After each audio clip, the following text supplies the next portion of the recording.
Now to tough choices for the city of Phoenix. They're facing a $38 million deficit and planning to cut costs across the board.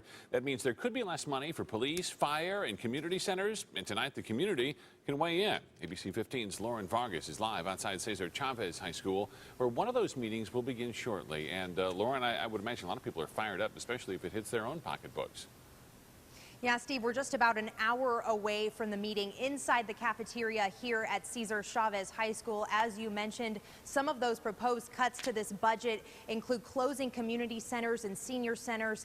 And I met a family just a little while ago who say closing those types of services would really impact their lives. Stephanie Tijerina and her family spend a lot of time together at Cesar Chavez Park.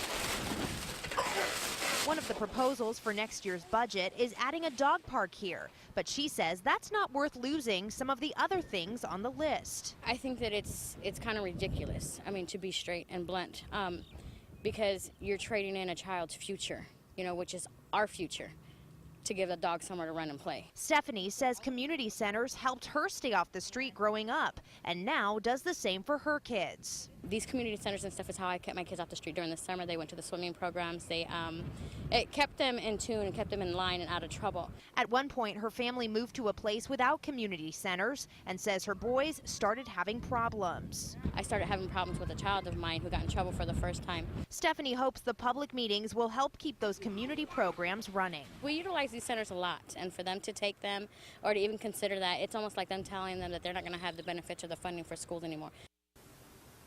Now, today is just the start of several weeks of meetings planned throughout the city. So if you can't make the meetings today, we will have a full list of all of those locations and times on our website, abc15.com. Thank you so much, Lauren. And we're going to continue to follow those budget discussions for you. You can look for the latest on abc15.com.